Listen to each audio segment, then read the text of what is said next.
The restaurant in Scottsdale, Arizona, glittered like a jewel under the warm desert sun. Glass walls reflected the sky. Polished floors gleamed under the chandelier light, and every corner whispered luxury. Guests who dined here expected not only the finest cuisine, but also an atmosphere of prestige, a place where money wasn't just spent, but displayed.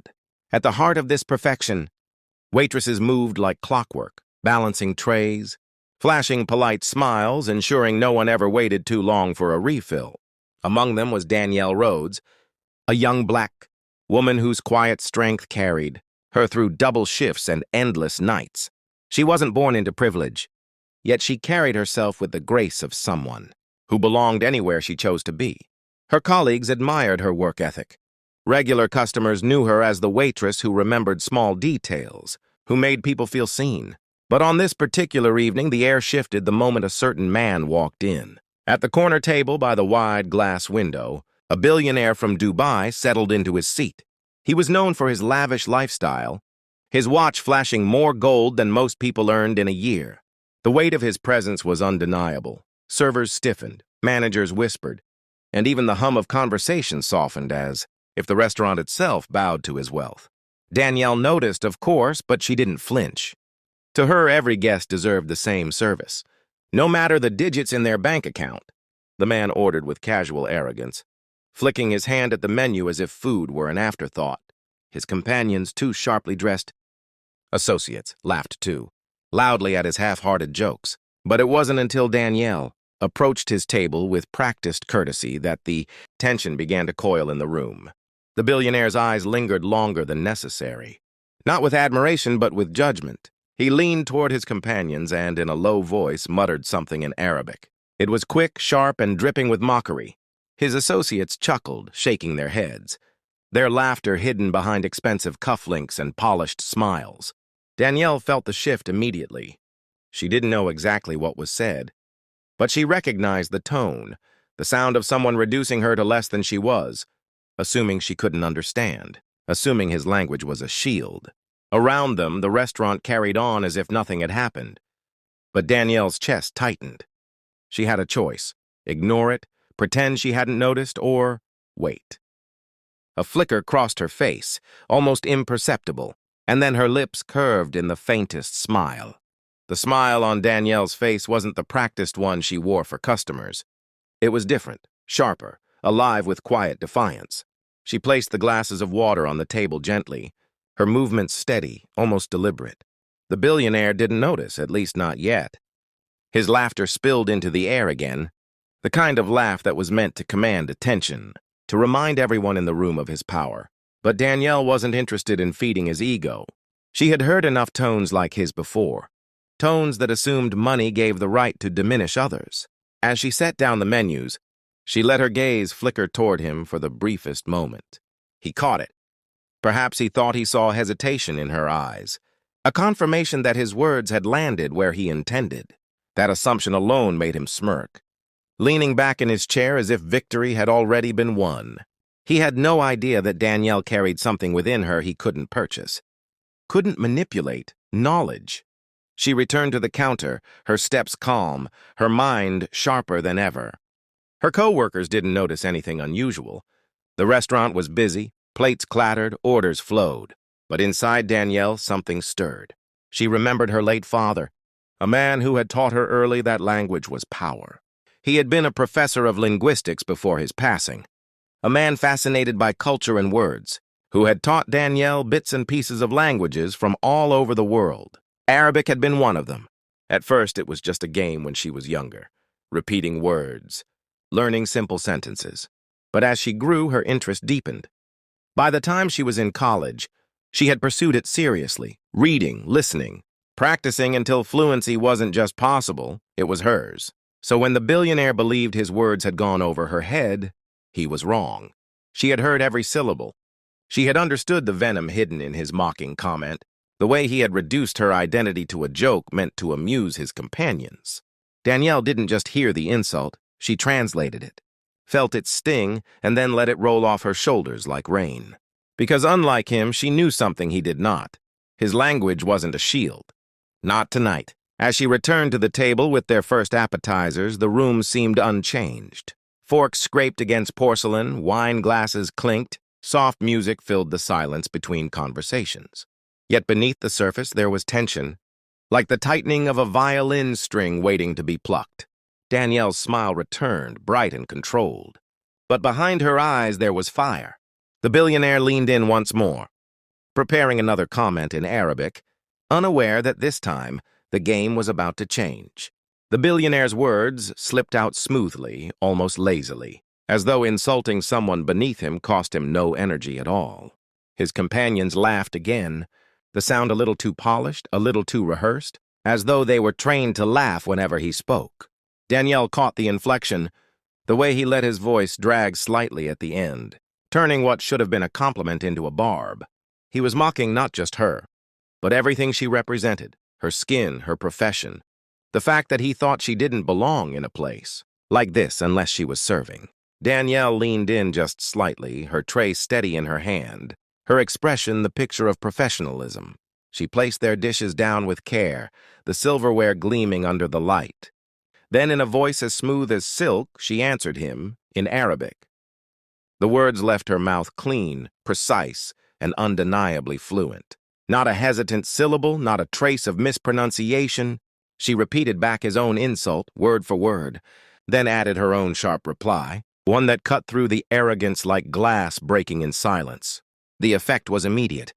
The billionaire froze, his smirk vanishing as though it had never existed. His companions blinked, their laughter caught in their throats, suddenly strangled by the weight of shock. For a brief second, the room seemed to tilt, the balance of power shifting like sand underfoot. Danielle didn't raise her voice. She didn't need to. Her words, delivered in his own language, carried the authority of someone who wasn't afraid, someone who had seen arrogance before and knew how fragile it truly was. The silence that followed was deafening. At nearby tables, a few diners looked up, sensing something had happened, though they couldn't place what. Danielle didn't break eye contact. Her expression was calm, her stance unshaken. If anything, her poise made the moment even more powerful. She had taken what was meant to humiliate her and turned it into a mirror, forcing him to look at himself through the very language he had used as a weapon. The billionaire's hand tightened around his glass. His eyes narrowed, and for the first time there was no laughter on his lips. Instead, there was disbelief, confusion, and the faintest flicker of something he wasn't used to feeling, shame. Danielle stepped back from the table, her voice falling silent once more, leaving her reply to echo in the air. She didn't gloat, didn't smile. She simply moved on, her posture unbroken, as if she had just delivered the check instead of dismantling an ego. The billionaire's world, usually one of unchallenged dominance, suddenly felt precarious.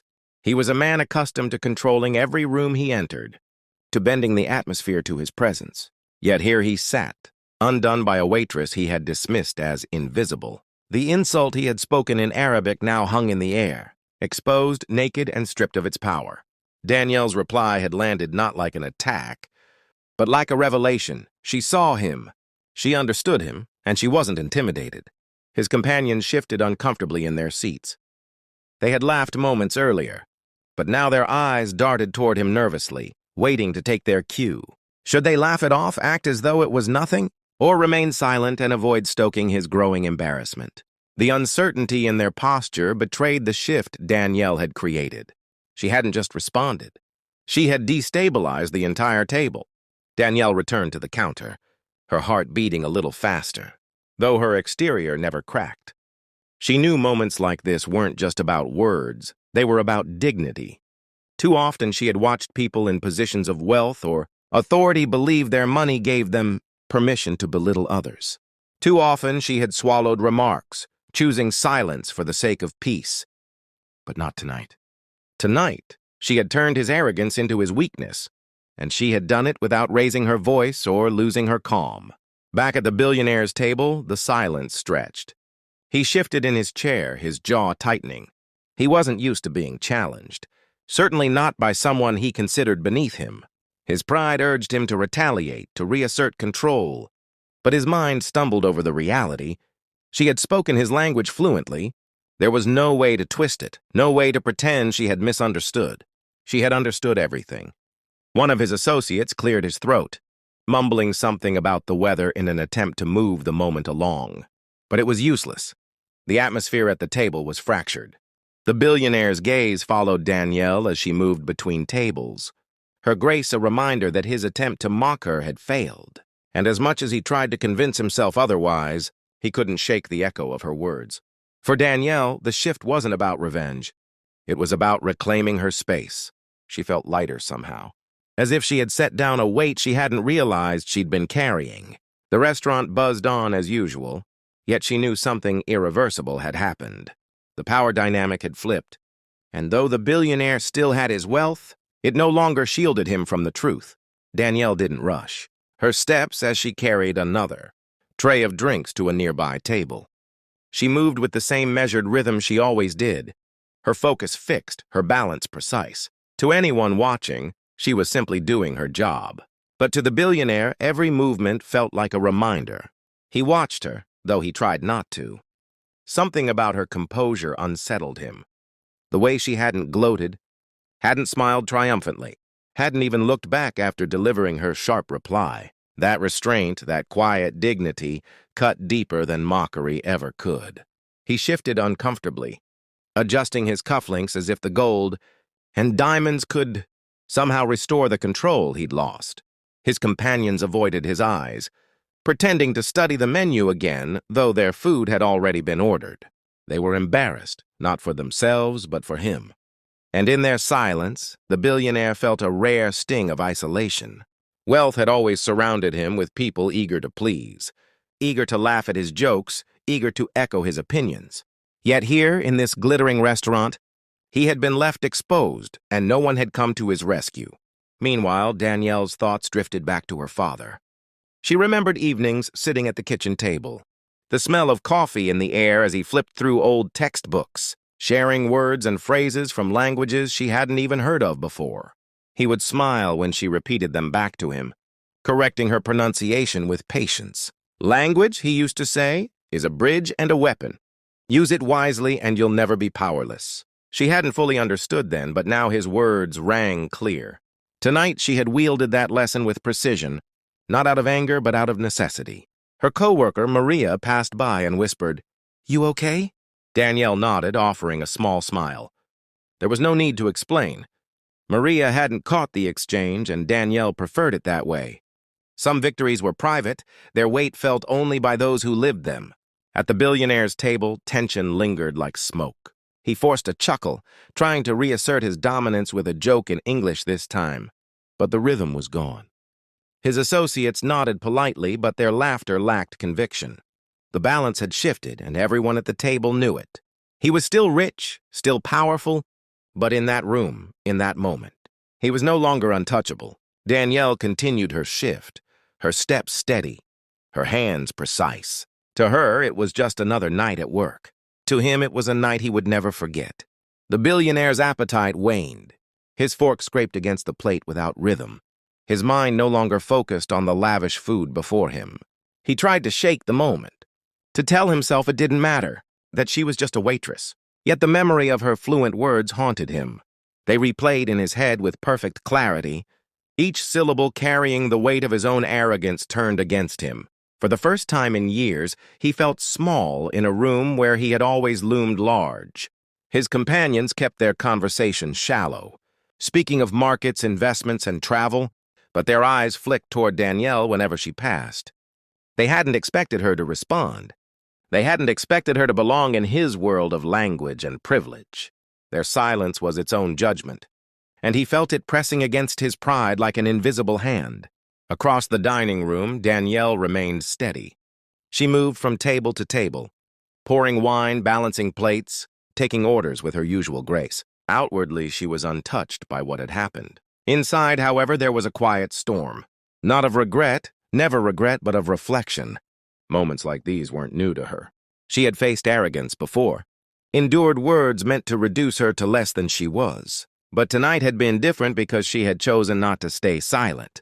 As she cleared another table, her thoughts wandered to her own journey. Working at this restaurant wasn't her dream.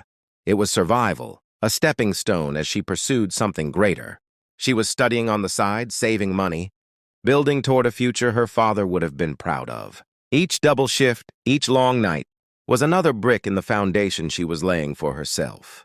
And tonight's exchange was more than a small victory.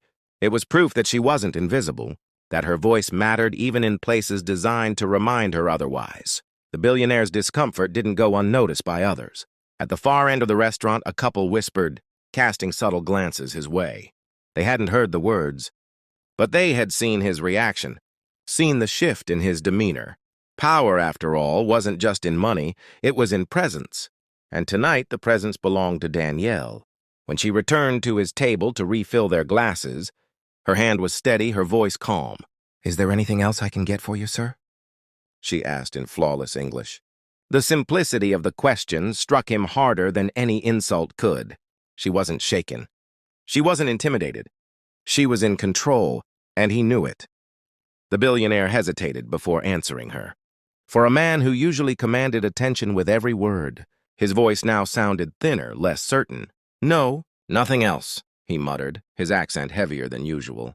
Danielle nodded politely, as though the exchange were no different from any other table she'd served. But in that small moment, everyone at the table felt the fracture. The unspoken truth lingered. The balance of respect had shifted, and nothing he said could reclaim it. As Danielle walked away, his companions exchanged a glance. One of them leaned in, speaking to him quietly in Arabic, suggesting perhaps they change the subject, steer the evening back into safer waters. But the billionaire's pride was a storm raging beneath the surface. He wanted to lash out, to say something cutting, but he restrained himself. To challenge her again would risk another public humiliation, and he couldn't afford that, not in a room full of strangers, not with so many eyes watching. At another table, an older couple observed Danielle with quiet admiration. They hadn't understood the words exchanged, but they had seen enough to know she had held her ground against someone who seemed untouchable. The wife leaned toward her husband and whispered, "That girl's stronger than she looks." The husband nodded, impressed by the quiet dignity Danielle carried in her movements. Respect, after all, didn't always need translation. Danielle continued working, her mind steady. She wasn't celebrating, wasn't replaying the moment for triumph. Instead, she was focused on the task at hand, the rhythm of service that kept the night moving. Still, somewhere deep inside, there was a spark of pride, not for putting him in his place, but for honoring herself, for refusing to let his words diminish her worth. Meanwhile, the billionaire sat rigid, his appetite gone. His companions tried to fill the silence with talk of upcoming business deals, but the words fell flat. His thoughts kept drifting back to Danielle's voice, the way she had spoken his language with confidence and precision. He couldn't decide what unsettled him more, that she understood, or that she had the courage to respond. He reached for his wine, drinking more quickly than before, hoping the burn would wash away his discomfort. But it didn't. No matter how hard he tried to bury it, the truth lingered. Money could buy him many things, but it couldn't shield him from respect earned through character. The evening pressed on, yet the billionaire couldn't shake the weight in his chest. Conversations swirled around him, glasses clinked, and laughter rose from other tables. But his focus remained on the waitress, who had dismantled his pride with a single exchange. Danielle's presence seemed to linger even when she wasn't near. She moved gracefully through the restaurant, her steps measured, her posture unbent, as though nothing had happened. That composure gnawed at him. For Danielle, the night had become strangely peaceful. After the tension of the moment, she felt a clarity she hadn't expected. She thought of her mother, who always told her that dignity wasn't about how others treated you, but about how you chose to respond. Her father had given her the tools, language, knowledge, discipline, but her mother had taught her resilience. Tonight, both lessons had come together. She hadn't raised her voice, hadn't caused a scene, and yet she had defended herself in the most unshakable way.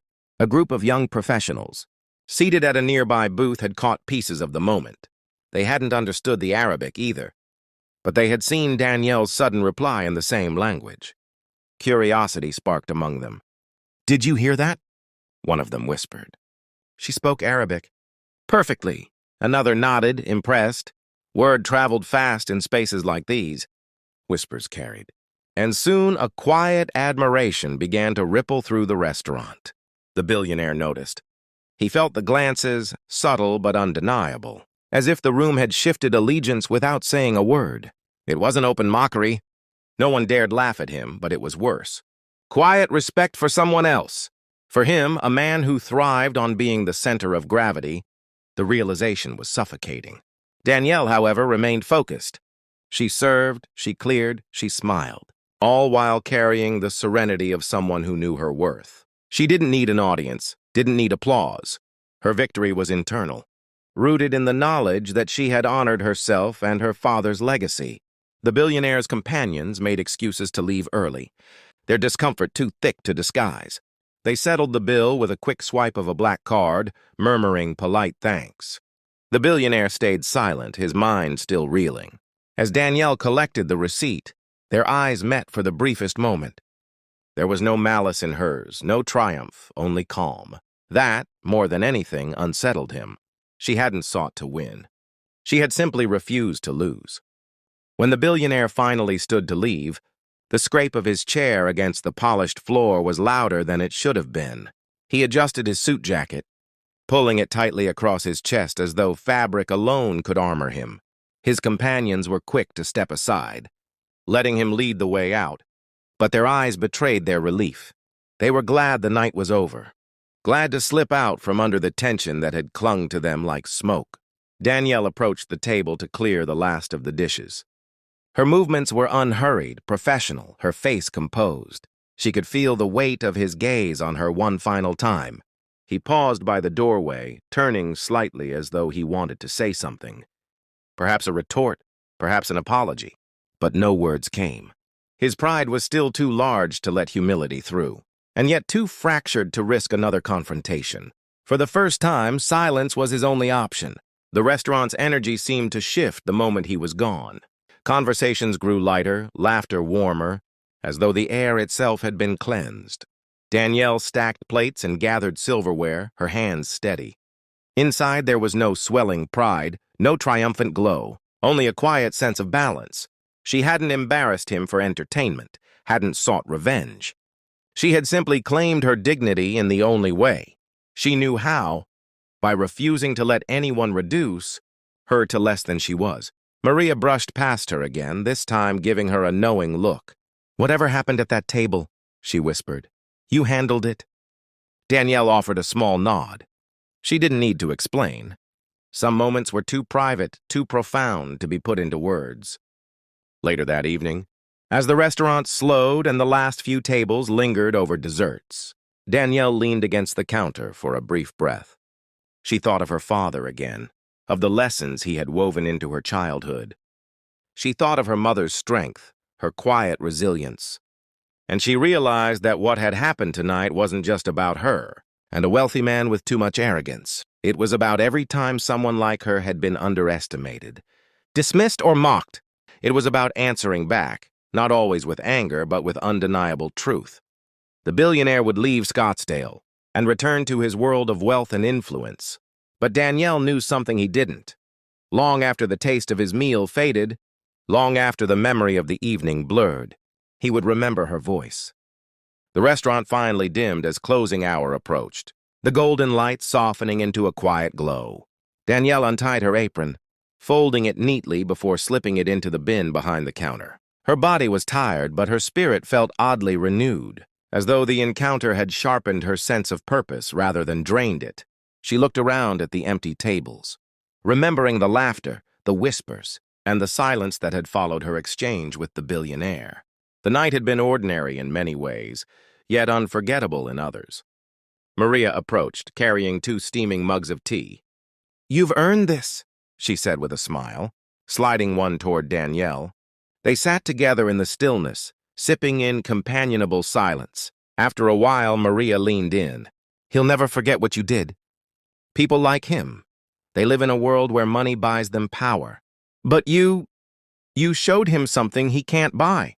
Danielle smiled faintly, staring into her cup. "I didn't mean to make a scene." "You didn't," Maria replied firmly. "You spoke for yourself. And sometimes that's the loudest thing a person can do." The word settled over Danielle, sinking deep.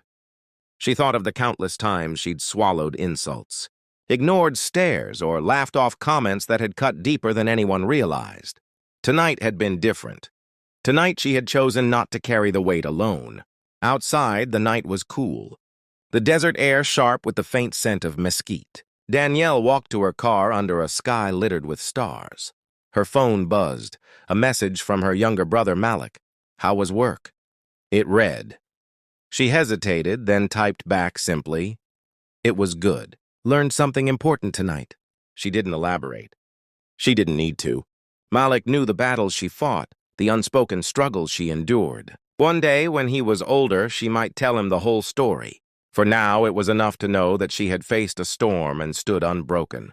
The billionaire, meanwhile, sat alone in the back seat of his sleek black car as it sped toward his hotel. His reflection stared back at him from the tinted glass, polished, powerful, and yet, for the first time, uncertain.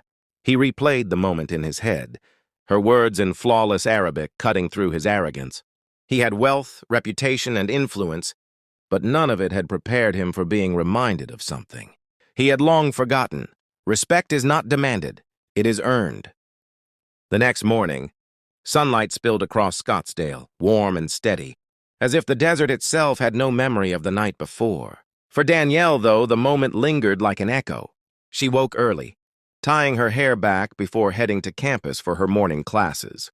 Books and notes filled her backpack, reminders that her future lay not in serving tables forever, but in building something greater. Yet last night's exchange had given her more than just another work shift. It had given her a story, a reminder and a quiet validation that her voice mattered. As she walked through campus, snippets of conversation floated past. Students laughed about assignments. Professors hurried across the quad, and life moved as it always did. Danielle blended into the current, unnoticed and unremarkable to most.